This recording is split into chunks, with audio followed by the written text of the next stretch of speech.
Welcome to another episode of Prevailing Through Pain, where I'm talking to healthcare heroes. And today I have the honor of talking to Mr. Orlando Wilson, who is Regional Director for Sterile Processing in the Dallas-Fort Worth area. Thank you for being a part of our show today. Thank you for inviting me. So, Orlando, I'm going to just jump right in. Kind of want to know a little bit about your humble beginning, where you were born, and let's just kind of talk about the young Orlando. Okay. So born in Monroe, Louisiana. So Okay. I'm a part of the Who Dat Nation. Just got to put that disclaimer out there. Diehard Saints fan. Yeah, I was going to say, thus the Saints on the yes. phone. Okay. Grew up in Louisiana. Spent high school, middle school there.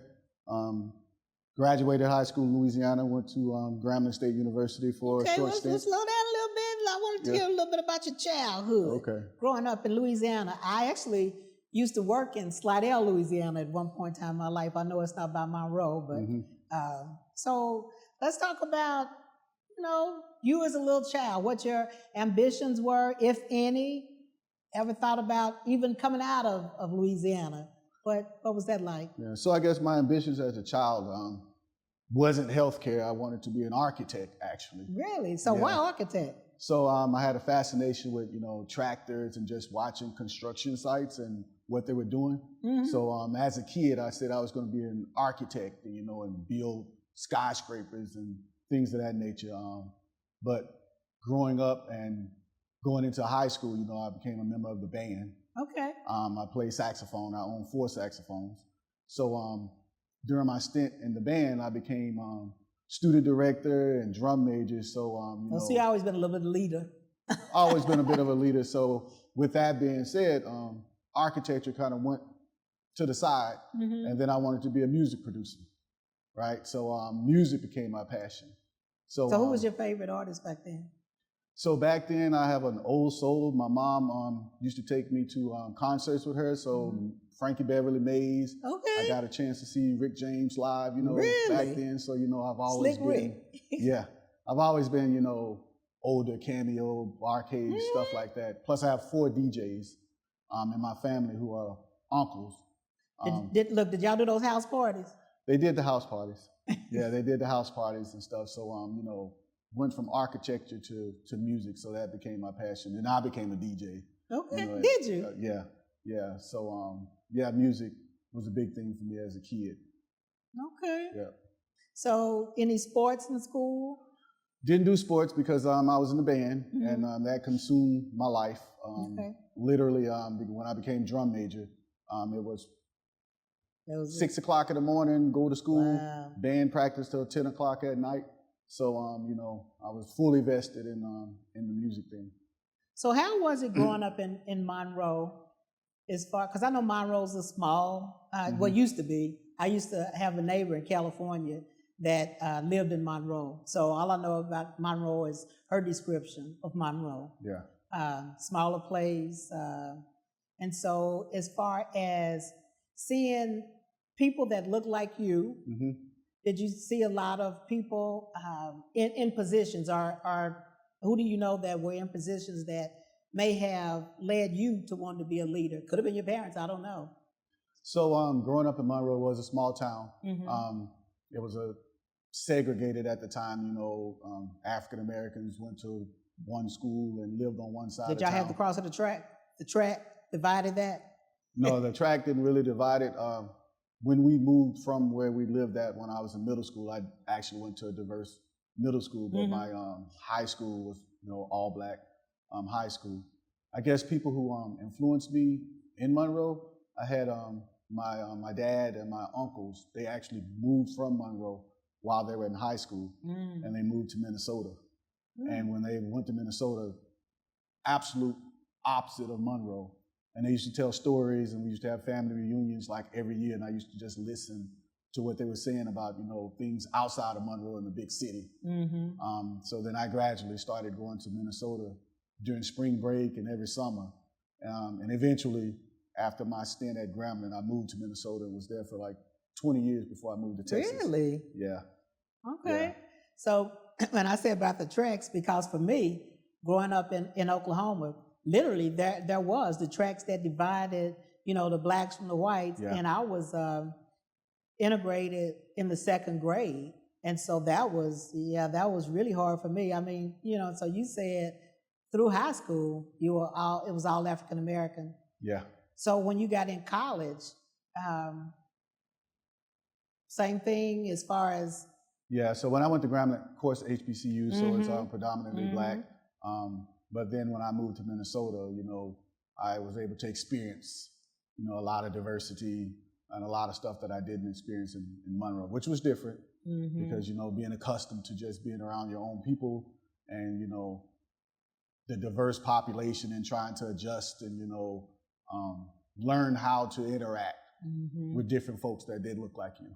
Yeah. And, for some people that sounds strange, but I mean, if you've experienced it, because the same thing with me, even though it was integration in the second grade, it was still segregation. We were in the same classrooms, but it was still like I was the only African-American person, in there. The teacher wouldn't ask me questions. It's like she has to be in here. We're just going to act like she's not. So I was ignored a lot.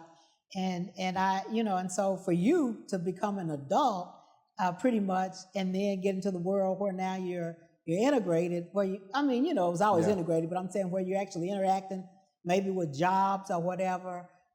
Just kind of tell us a little bit about some things that you can recall that were kind of like a sour moment, if you can. Yeah. So I guess sour moments for me, I remember when I moved to Minnesota, outside of Monroe. I used to work at this restaurant part-time, while I was going to school. And I'd gotten off the bus and I worked the overnight shift. So I was walking down the sidewalk and then all of a sudden, this police car just, rushed up on the sidewalk and they just put the spotlights on me right in that moment, like very close to me. And I'd never experienced anything like that before. And I'm just standing here and they shine their lights on me and, they didn't say anything. And of course I was in shock. And then, eventually when I guess they assumed or figured out that I wasn't who they were looking for, they just left. There was no explanation. There was no, what's your name or anything. And I mean, in that moment, with racial disparities and things that were going on, I'm like, okay, what is about to happen right now? Yeah. So. Yeah, I'm saying probably about maybe 10 years ago, I was in California working at a hospital, and the city is supposed to be one of the wealthiest cities, so I'm not going to name the city, but I had my own consulting company, and I'm in there working as a consultant, and I was supposed to be in Ohio the next day talking to a potential client. And I left the hospital probably about 8 o'clock that night because I needed to meet with some doctors. And I ran to the apartment complex. Well, I drove to the apartment complex, but I ran in and changed clothes. I was going to go over to the gym and work out. I put some sweats on and I put a hoodie on because it was cool. California gets cool at night. And where you said the lights, so I'm running, I just went around the corner and these bright lights shined in my face, right? And so I did like this thinking, God, those lights are bright, but continued to move. And the officer said, halt, stop right there. And so I'm looking over my shoulder trying to see who they're talking to. They were talking to me. And so I threw my hoodie off my head like I'm a woman. I was a black woman, and they detained, it was just him at first. And then I saw him looking over his shoulder. So 2 other officers came up on me and I heard click, click. And you talking about, like my throat went dry. It was a knot in my chest because I was like, I'm going to die right now.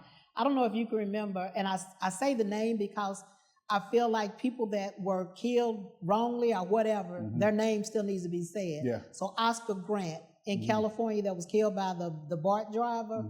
I'm not the BART driver, one of the BART police officers. And all I could see was that, Oscar Grant dying just like that because someone said, I thought I was tasing him and you shot him.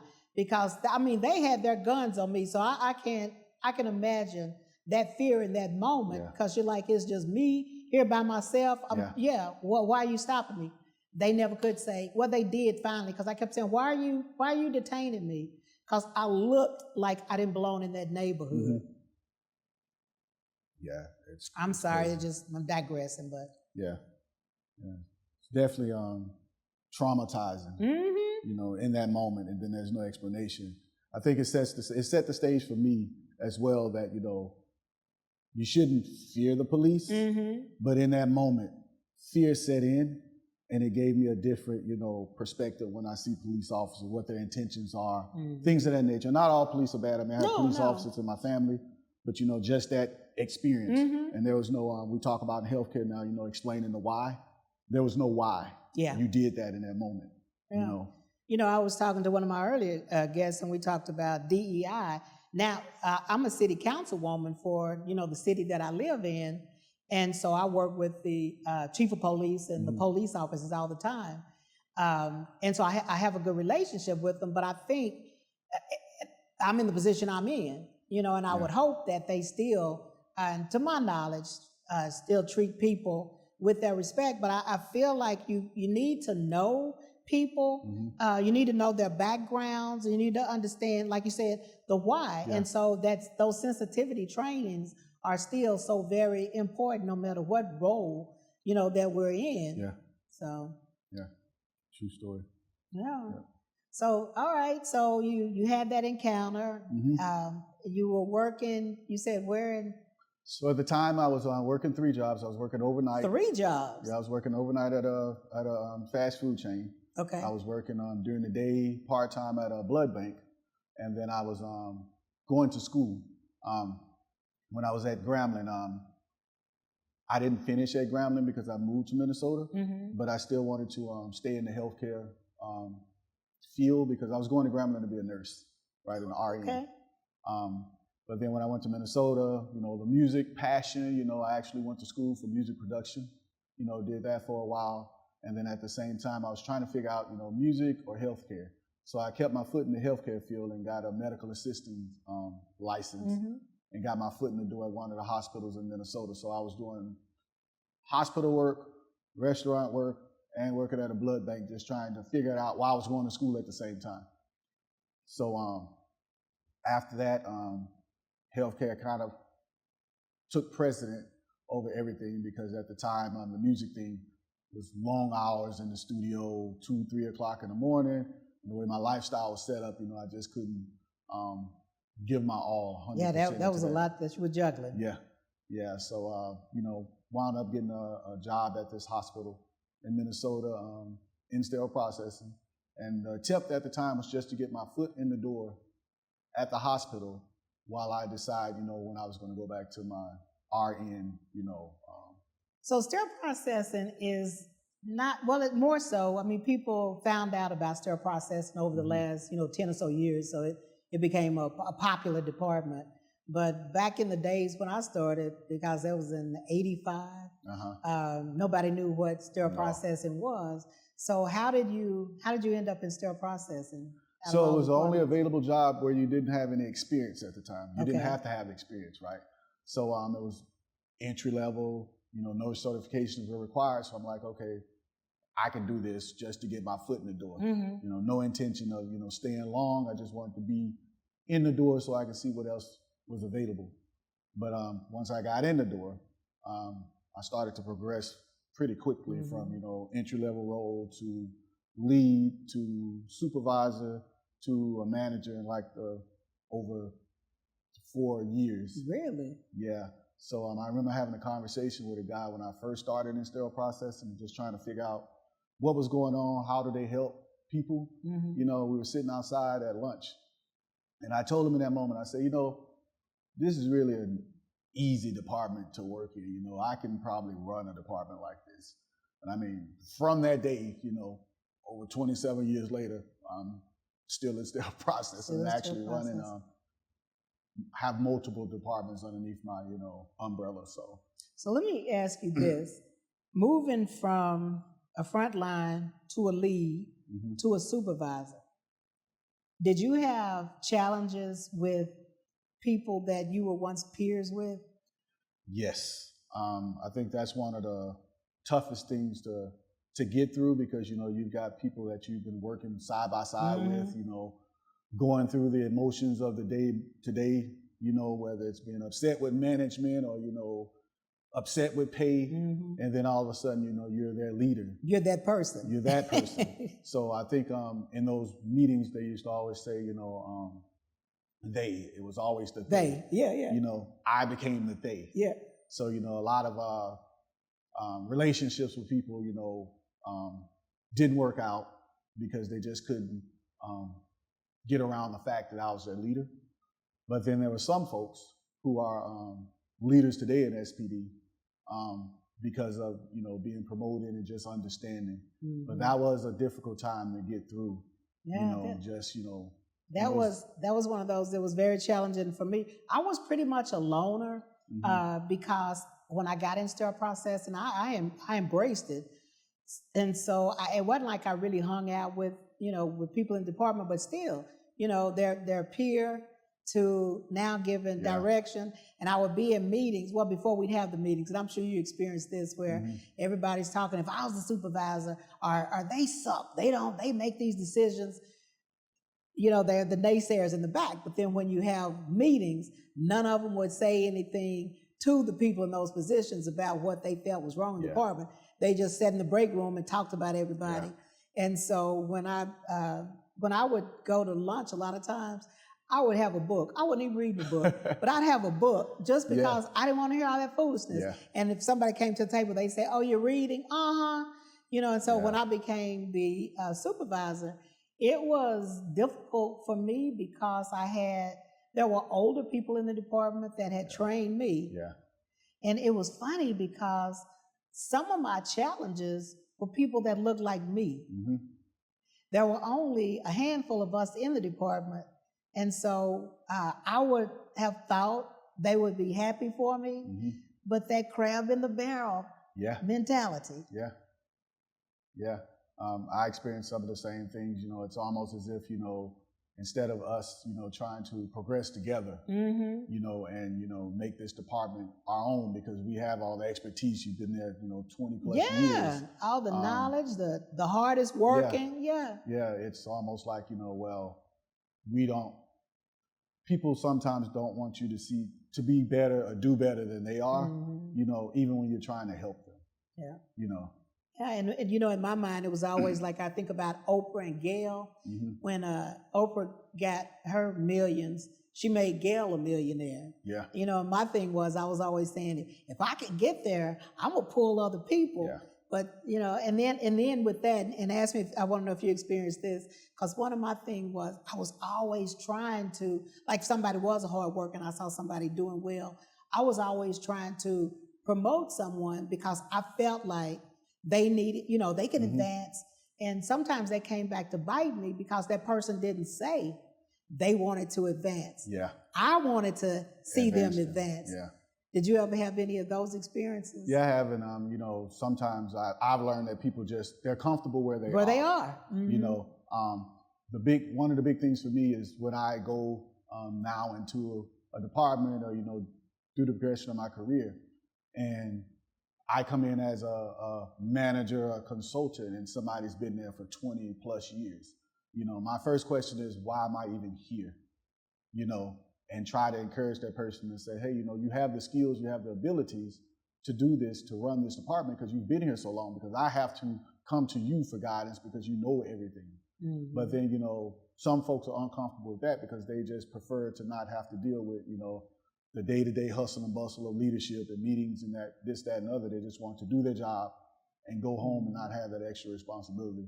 So I had to learn that as well, because it just baffled me as to why, you know, someone would be able to come into a department where you have tenured folks, 20, 30 years, and, you know, run the department that, you know, they're at every day. You know. So I'm going to flip this a little bit, and if you're comfortable with this, tell us about one of the darkest times in your life, whether it's work, whether it was as a kid, whether it was like a really dark period that you had to, you know, overcome. So I guess for me, dark periods, I have a large family, right? I have my stepdad who passed away, his side of the family, then my mom's side of the family, and then my biological father's side of the family. And I was really, really close to my grandfathers, right? I have, both of them are deceased, and both of them played, instrumental parts of my life, just teaching me different aspects of life and how to be a young man and, how to present myself, and things of that nature. So when I lost my one grandfather back in the late 90s, I was younger. And that was a difficult time because he had certain traits that he was teaching me and, like around the house and being able to just be sufficient and things of that nature. But then I had my other grandfather who was still here. And I just recently lost him right before COVID. And because he was my only grandfather that was left, we built a relationship where every day he'd call me in the morning. Really? I'd call him in the evening. And I talked to him about, different things going on at work, challenges. And, he was like my champion through certain things, just giving me wisdom and knowledge of how to work through. So when I lost him, and literally every day we'd call each other. And if I missed his call because I was in a meeting, he'd always leave me a voice message. I kept like all of those voice messages on my phone. So, just transitioning from that and not having that, go to spirit of confidence and everything's going to be okay. That was really, really tough. I mean, to this day, it's tough to deal with and stuff. So, I think dark periods of life, just that detachment from them being here, that was something tough for me to get through. I don't think if you have those rocks for your grandparents. My grandmama that raised me from the time I was 11 months, gosh, she's been gone 30 or more years.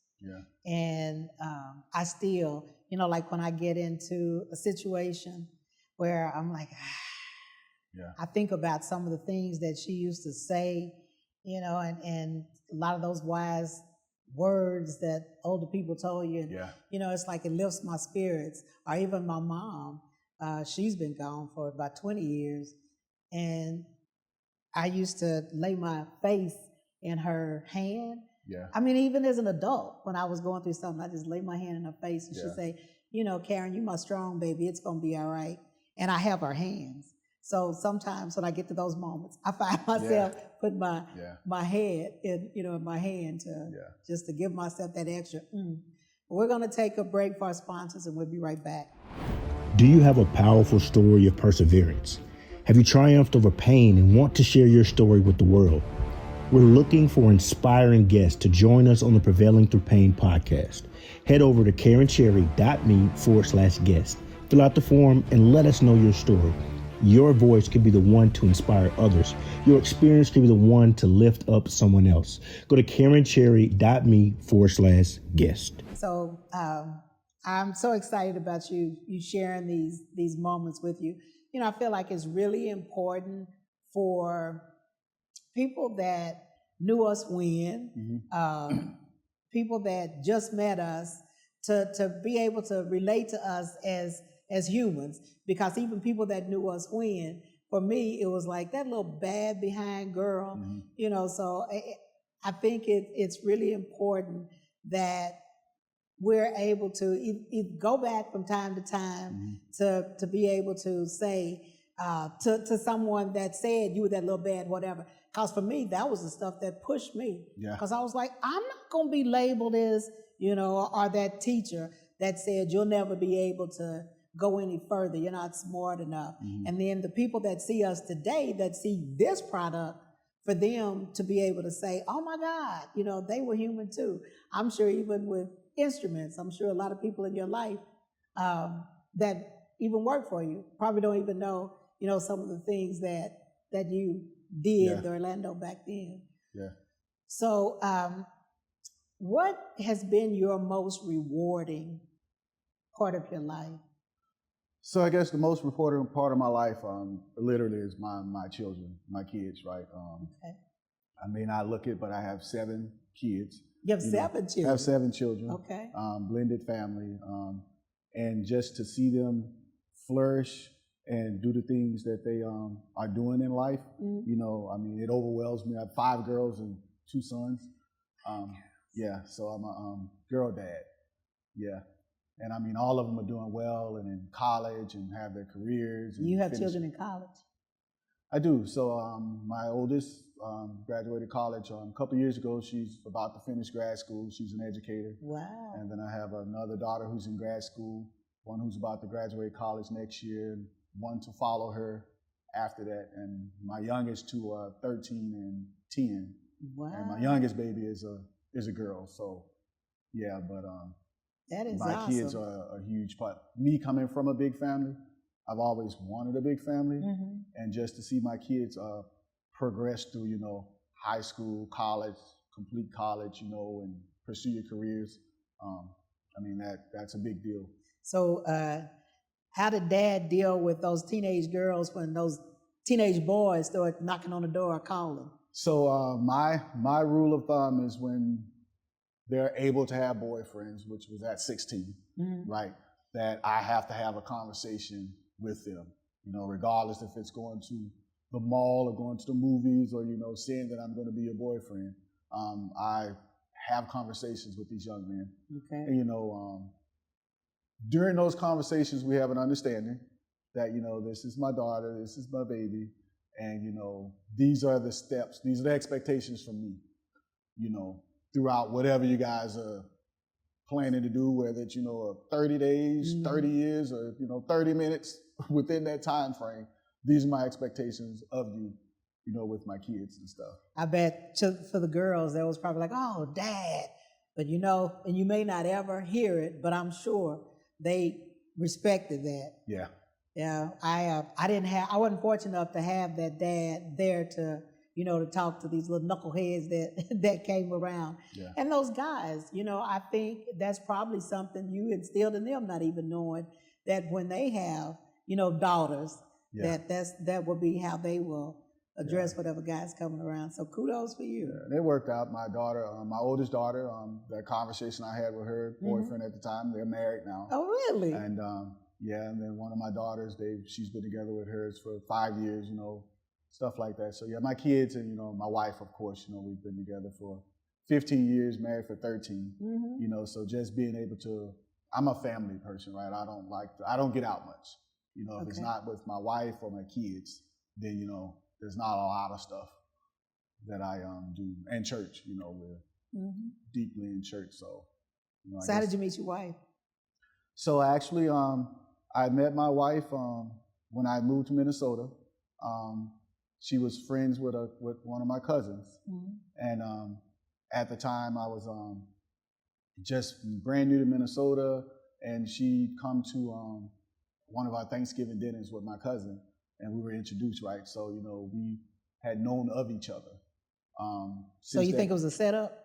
Somebody well, tried to set not you necessarily a setup. When I saw her, I'm like, you know, okay. But, you know, there was an age disparity at the time because I was 20 and she was 15. So, I mean, you know, we were just friends. So I went on, and my 3 older girls, you know, I was with their mom. We were married. We were together for a while. Things didn't work out. So, you know, I was doing mobile DJ at the time, you know, still trying to keep my hands in the music thing. And my cousin, who was best friends with my wife at the time, she'd gotten married. And my wife was there. I just recently gotten out of my prior marriage.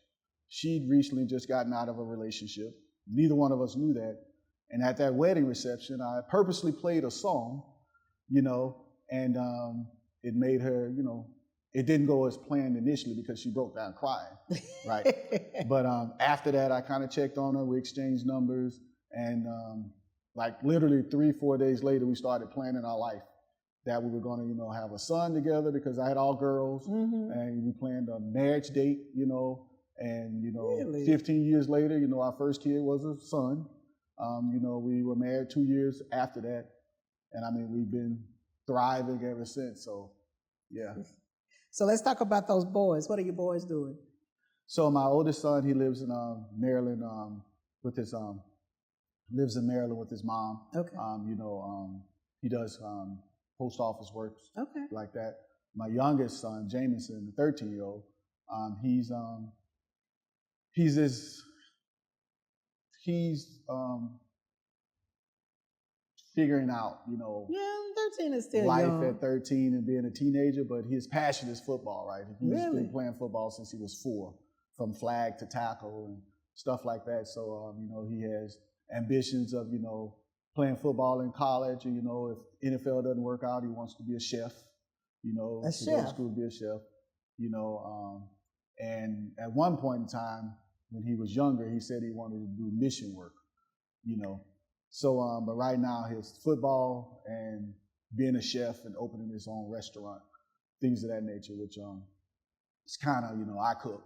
My grandmother had me at the stove, at 5, frying hamburgers and cooking bacon and stuff. So I've been cooking. That's a big thing for me as well, I'm sure your wife appreciates that Yeah, too. during the holidays, nobody's allowed in the kitchen, so I take over the kitchen during the holidays. Oh, that is awesome. Yeah. I love men that cook because I don't like to cook. So that always, hey, you melt my heart. So look, I'm remarried and my husband nor I like to cook. Yeah. So we'll be looking at each other like, what we gonna eat? I don't know what we gonna eat.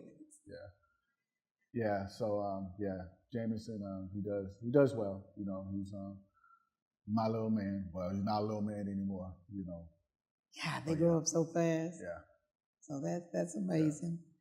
So what would you tell that young person that's trying to figure out what to do with their life?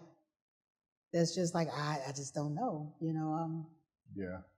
Don't know which way to go, what to do. So what encouraging words would you tell them? Well, I guess for me, image is everything. My grandfather used to tell me, whatever you do in life, as long as you look presentable, he used to always say, have your shirt tucked in, have a belt on, have your clothes ironed, just look presentable. It'll take you further than you think you would ever be able to, to come. When I got into healthcare, I was younger, I was in my 20s, and I turned 21 in sterile processing. So, during those first few years, I was early 20s, so, I had, cornrows, braids, things of that nature. I wore my earrings every day.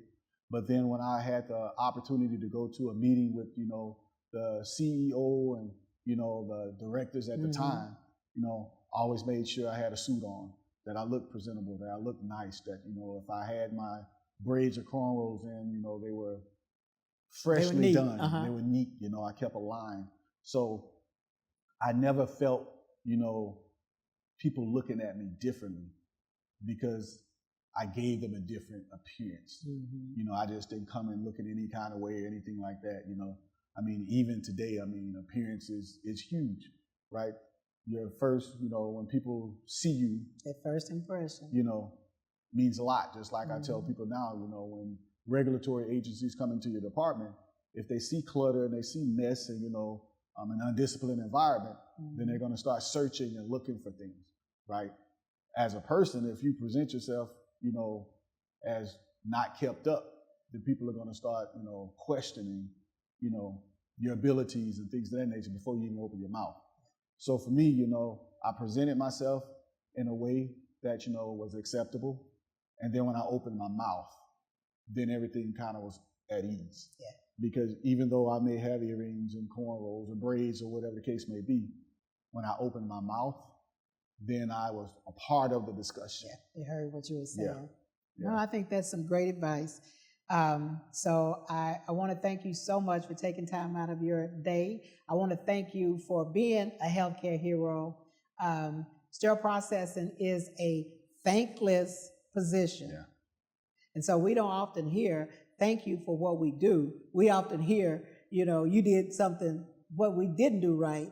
But if you look at the things that we do right in sterile processing, I always tell someone, or most people say, we're, our error rate, I always say we're usually 99.9% accurate.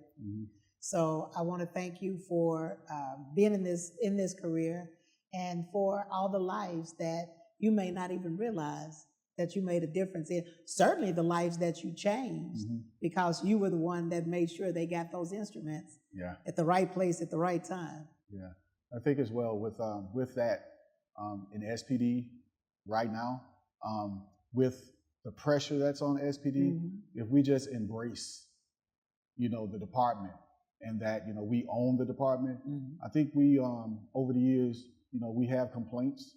They're valid complaints, pay and, not enough staff and things of that nature. But, turning those complaints into showing, the value, showing the numbers, show what we do every day, because folks that are, at the executive level, they want to see numbers, they want to see data, they don't want to hear complaints. So if we can turn that into, we do this much every day, this one person is working this hard and that's why we have so much overtime, and just turn that into, value added data to show folks. This is what SPD does. This is our challenge. These are our challenges every day. That's been something that's been successful for me. Turning the complaints into something that, value added, so that the folks who are not there every day, they understand. Yeah. Okay. And thank you again for being a part of the show. Thank you for having me.